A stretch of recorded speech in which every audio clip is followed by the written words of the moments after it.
Hello दोस्तों, कैसे हो आप लोग। मैं ठीक हूँ। और आज हम लोग सर्कुलर मोशन पढ़ने वाले हैं। कहाँ तक लेक्चर जाएगा मुझे नहीं मालूम। जैसे जैसे मोमेंटम बनेगा काम करते जाएंगे। सर्कुलर मोशन, मोमेंटम ही टूट गया पहले ही। Circular motion, circular motion, circular motion को एक्सीलरेटेड मोशन कहते हैं। रीजन कि एक फोर्स हमेशा इसकी डायरेक्शन को चेंज कर रहा होता, क्योंकि भागना तो स्ट्रेट लाइन में चाहता है। न्यूटन साहब ने यही बोला था कि स्ट्रेट लाइन में भागना चाहता है हर एक ऑब्जेक्ट।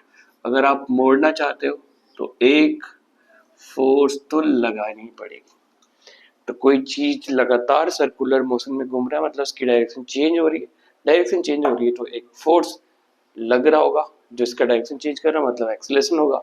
इसलिए इसको एक्सेलरेटेड मोशन कहते हैं। सर्कुलर मोशन को क्या कहते हैं? Accelerated motion, always. ठीक है, तो हम जो पढ़ने वाले हैं वो एक्सेलरेटेड मोशन है। सर्कुलर मोशन और प्रोजेक्टाइल मोशन में क्या डिफरेंस है? ये जो प्रोजेक्टाइल होता है इस तरह से एक्स और वाई में आप प्रोजेक्ट करते हो थीटा एंगल पे, तो वहां पे जो एक्सेलरेशन होता है वो vertically downward all the time होता है। जी कांस्टेंट होता है हालांकि वैल्यू, पर डायरेक्शन डायरेक्शन भी कांस्टेंट होता है। यहाँ देखो दो चीजें, अगर इसकी स्पीड फिक्स है तो ये जो सेंट्रीपिटल सेंटर की तरफ एक्सेलरेशन होगा वो तो वैल्यू फिक्स होगी, पर डायरेक्शन लगातार चेंज हो रहा है। और अगर स्पीड इसकी बढ़ या घट रही होगी तो सेंट्रीपिटल की वैल्यू भी, मतलब जो सेंटर की तरफ एक्सेलरेशन लग रहा है वो भी चेंज हो रहा होगा। तो ये डिफरेंस है इन दोनों में। खैर, आगे बढ़ते हैं। सबसे पहले हम बात करते हैं एंगुलर पोजीशन की, एंगुलर डिस्प्लेसमेंट की। ठीक है, तो जैसे वन डायमेंशन में हमने पढ़ा था, ये वन डे में पढ़ा था भाई, एक ओरिजिन होता है। ओरिजिन डिसाइड करता है किसी भी ऑब्जेक्ट की पोजीशन क्या है, किसी भी ऑब्जेक्ट की पोजीशन वेक्टर क्या है।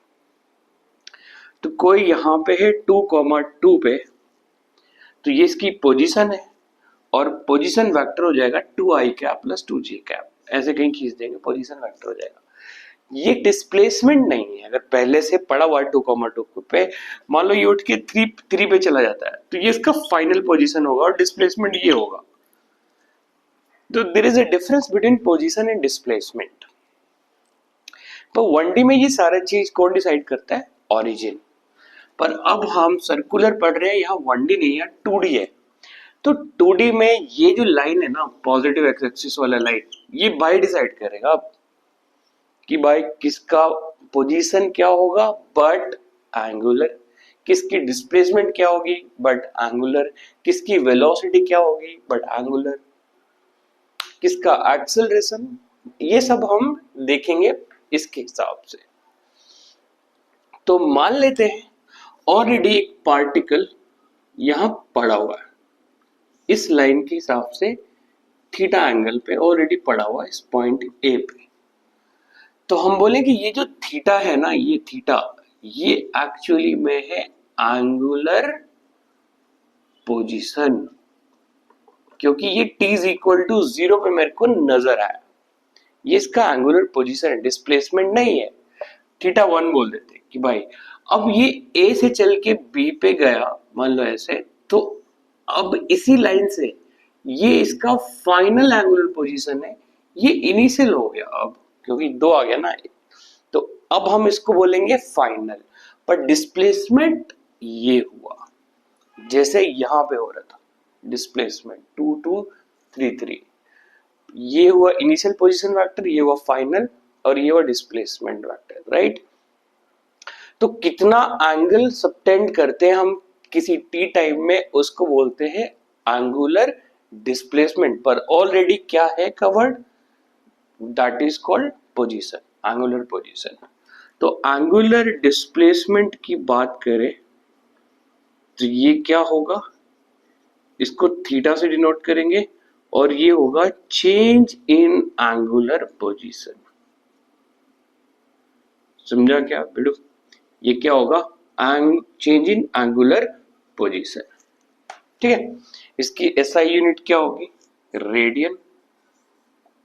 इसका डायरेक्शन इसका हम राइट हैंड थंब रूल से निकालेंगे। जैसे ए क्रॉस बी निकालते थे, रिमेंबर कि ए पे हाथ रखो, बी की तरफ घुमा दो, थंब जो है वो डायरेक्शन किसका देगा? ए क्रॉस बी का। वैसे ही हमारा angular displacement right hand thumb rule से निकालते हैं।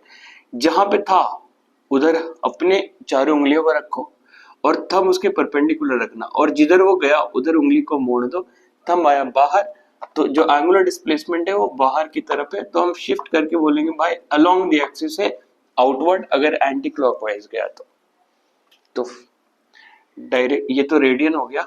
डायरेक्शन क्या होगा? डायरेक्शन होगा, एक तो बोलेंगे परपेंडिकुलर टू द प्लेन है, ये परपेंडिकुलर टू द प्लेन, और क्या है? Along the axis, along the axis. और अगर ये एंटी क्लॉकवाइज हुआ तो आउटवर्ड बोलेंगे, अगर ये क्लॉकवाइज हुआ तो डाउनवर्ड बोलेंगे, पर होगा always perpendicular to the plane along the axis. अब ये डिसाइड करेंगे कि एंटी क्लॉकवाइज है तो अपवर्ड एंड क्लॉकवाइज है तो डाउनवर्ड। यहां लिख देता हूं, एंटी क्लॉकवाइज मतलब अपवर्ड, और अपवर्ड को किससे डिनोट करते हैं? डॉट से। क्लॉकवाइज मतलब डाउनवर्ड, और डाउनवर्ड को किससे डिनोट करते हैं? क्रॉस। ठीक है, डन यहां तक? आगे बढ़ते हैं। अब बात करते हैं, क्या इसको एक्सियल वेक्टर बोलते हैं? यस, एक्सियल वेक्टर्स को कहते हैं। अब हम बात करते हैं एंगुलर वेलोसिटी की। तो एंगुलर वेलोसिटी होता है rate of change in angular displacement. जैसे वेलोसिटी क्या होता था? Rate of change in angular displacement, right? वैसे ही हमारा अब आ जाएगा एंगुलर वेलोसिटी। इसको डिनोट किससे करते हैं? ओमेगा से, ओमेगा से डिनोट करते हैं, ओमेगा। क्या होता है एंगुलर वेलोसिटी बेटा? कि अगर कोई पार्टिकल घूम रहा है और ए से बी वो थीटा एंगल कवर किया टी टाइम में, तो इसके रेट को ही बोलते हैं एंगुलर वेलोसिटी। तो हम क्या बोलेंगे इसको? Rate of change in angular displacement, right? इसकी यूनिट रेडियन पर सेकेंड, क्योंकि थीटा के चेंज होने का रेट है। Direction along the angular displacement, angular displacement की तरफ इसकी डायरेक्शन होगी। ठीक है भाई, अब याद करो, एंगुलर वेलोसिटी को अगर मैं वेलोसिटी से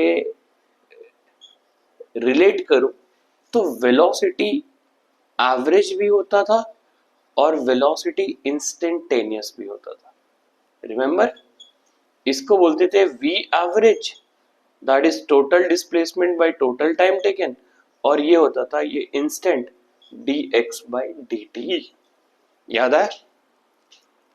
वैसे ही मेरे भाई हम वेलोसिटी की जगह एंगुलर वेलोसिटी को इसी तरह से समझेंगे। एंगुलर वेलोसिटी भी हम किस तरह समझेंगे भाई? ये एवरेज भी होएगा, ओमेगा एवरेज, इसको हम बोले भाई theta 2 minus theta 1 total angular displacement divide by time taken. और दूसरा हम क्या बोलेंगे? ओमेगा इंस्टेंट, जहां dx बाई dt था वो dt d theta by dt बन जाएगा। समझ आया? बिल्कुल हमने रिलेट किया, कुछ अलग नहीं है। ये वाली चीज ये बन गया, ये वाली चीज ये बन गया। अब एक क्वेश्चन उठाते हैं इससे रिलेटेड।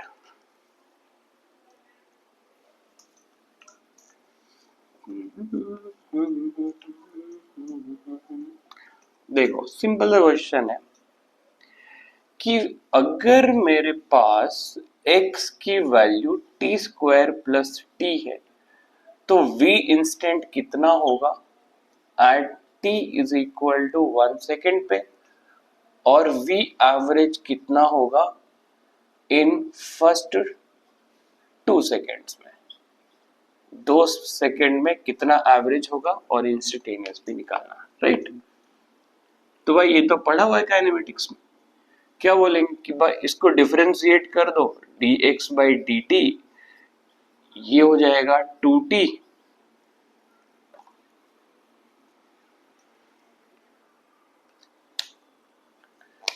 ये हो जाएगा 2t, और ये हो जाएगा 1। कब पूछा है? t इज इक्वल टू 1 पे पूछा है, तो dx by dt is what, v instant, ये हो जाएगा 2 इंटू 1 प्लस 1, 3 मीटर पर सेकेंड, ये इंस्टेंटेनियस स्पीड आया। v एवरेज निकालना हो तो total displacement t is equal to 1 पे ये वैल्यू कितनी होगी, t इज इक्वल टू 1 पे 1 square plus 1 2 minus t is equal to, अच्छा फर्स्ट 2 सेकेंड है क्या, तो यहाँ 2 रखेंगे पहले, 4 प्लस 2 6 माइनस 0 पे ये 0 होगा, और कितने टाइम में ये हुआ 2, तो ये 3 मीटर पर सेकेंड। ये एवरेज भी वही आ रहा है क्योंकि वैल्यू ऐसा लिया हुआ है कि एवरेज भी यही आया।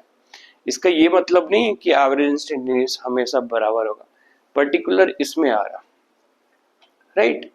अगर इसी चीज में थोड़ा सा एंगुलर का तड़का मारा जाए, एंगुलर का तड़का मारा जाए मतलब अगर मैं x की जगह थीटा की वैल्यू लिख दूं टी स्क्वायर प्लस टी, और बोलूं कि बताओ भाई ओमेगा इंस्टेंट कितना होगा at t is equal to 1 second, और बोलूं कि भाई ओमेगा एवरेज बताओ, ये ओमेगा है, ओमेगा एवरेज बताओ in first 2 second, same question, first 2 seconds same question.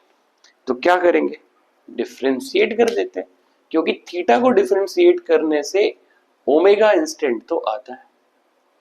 Omega instant कितना आ जाएगा, ये 2t प्लस 1, वैल्यू डाल देते हैं 2 इंटू 1 प्लस 1, भाई देखिए 3 रेडियन पर सेकेंड आ गया। क्या डिफरेंस है इसमें उसमें, सेम चीज था, बस ये लीनियर है और ये एंगुलर है। ओमेगा एवरेज निकालना हो तो ये होगा theta 2 minus theta 1 by t2 minus t1। Theta 2 मतलब 2 सेकेंड पे इसकी वैल्यू कितनी होगी, 6 होगी, 0 पे 0 होगी, और कितने टाइम 2, तो ये भी आया 3 रेडियन पर सेकेंड, राइट। तो अगर आपको लीनियर सॉल्व करने आता है तो एंगुलर में कोई दिक्कत नहीं होने वाला है, राइट। थोड़ा सा आगे बढ़ते हैं, एंगुलर एक्सेलरेशन को समझते हैं। एंगुलर एक्सेलरेशन को समझने से पहले अगर सिंपल एक्सेलरेशन की बात की जाए तो सिंपल एक्सेलरेशन जो हम पढ़ते आए, एक्चुअली उसको लीनियर एक्सेलरेशन भी कहते हैं, वो क्या होता था, एक्सेलरेशन होता था rate of change in velocity, है ना, ये तो होता था rate of change in velocity. और ये दो टाइप का हम पढ़ते थे, एक ए एवरेज वो होता था v2 minus v1 by t2 minus t1, और दूसरा था इंस्टेंट। इसके 2-3 फॉर्मूला, एक dv बाई dt था, d square x by dt square था, v dv बाई ds था, ये हम पढ़ चुके, पर ये था ऑलरेडी। एक्सेलरेशन क्या था, किस रेट से वेलोसिटी चेंज हो रहा है, तो एंगुलर एक्सेलरेशन क्या होना चाहिए, एंगुलर एक्सेलरेशन को अल्फा से डिनोट करते हैं, ये होना चाहिए किस रेट से एंगुलर वेलोसिटी चेंज हो रहा है। जिस रेट से एंगुलर वेलोसिटी चेंज हो रहा है उसी को तो हम बोलेंगे, क्या बोलेंगे, एंगुलर एक्सेलरेशन। तो हम बोलते भाई rate of change in angular velocity, right, unit radian पर सेकेंड स्क्वायर। और डायरेक्शन देखो, अगर ओमेगा बढ़ रहा होगा, क्या हो रहा होगा, ओमेगा इंक्रीज हो रहा हो तो अल्फा की डायरेक्शन इधर ही होगा, और अगर ओमेगा घट रहा होगा तो अल्फा उसके ऑपोजिट होगा। समझ में आया? Same direction as omega, opposite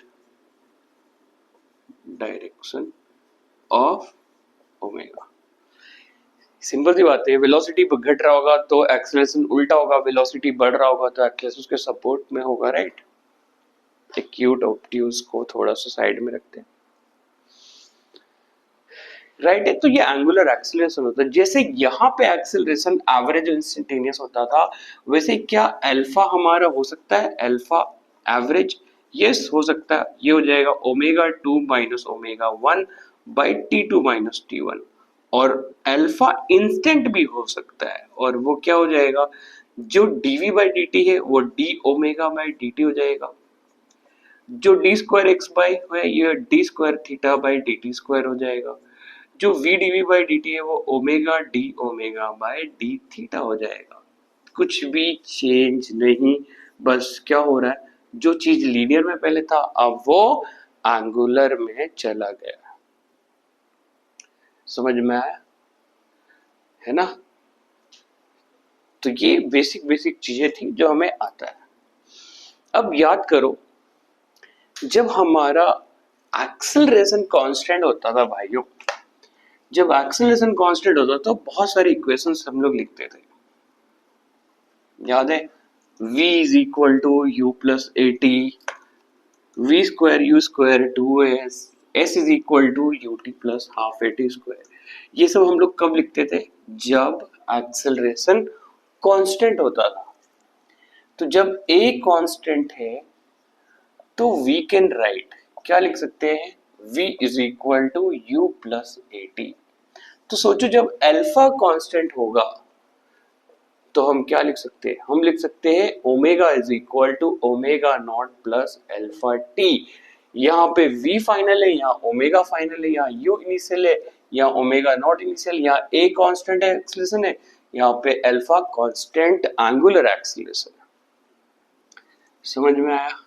जो होता था यहाँ v square u square 2as, ये हो जाएगा omega square minus omega naught square is equal to 2 alpha theta.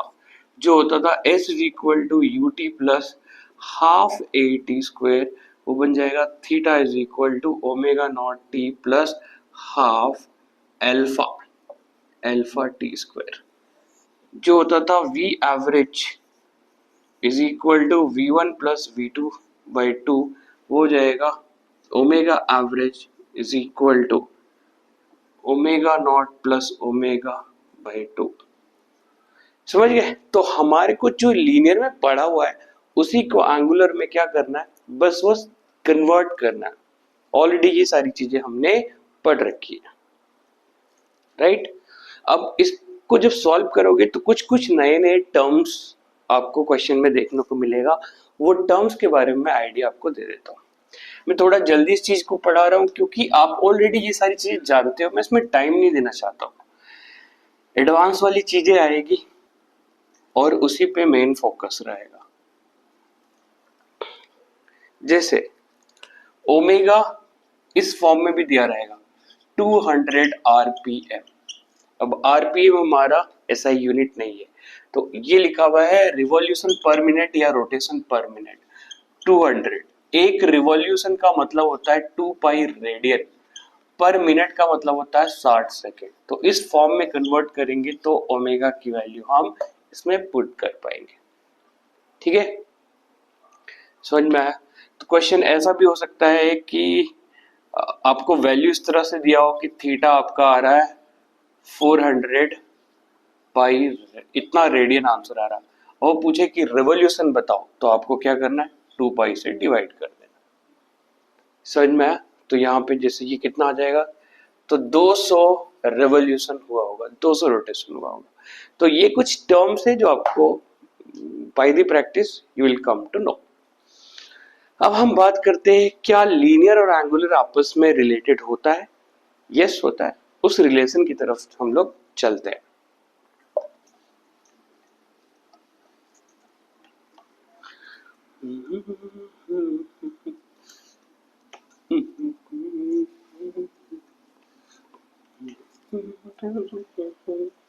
खो न जाए कहीं सुनो ना सफर। ये थीटा, ये आर्क, ये रेडियस, और ये रिलेशन अपने को मैथमेटिक्स के थ्रू मालूम है कि एंगल जो होता है वो होता है आर्क डिवाइड बाय रेडियस। यानी कि इसको अगर मैं x मान लूं तो मैं लिख सकता हूँ theta is equal to x by r, यानी कि मैं लिख सकता हूँ x is equal to r theta. तो एंगुलर डिस्प्लेसमेंट और लीनियर डिस्टेंस आपस में रिलेट कर गया। अगर मैं इसको डिफरेंशिएट कर दूं, डिफरेंशिएट बोथ साइड्स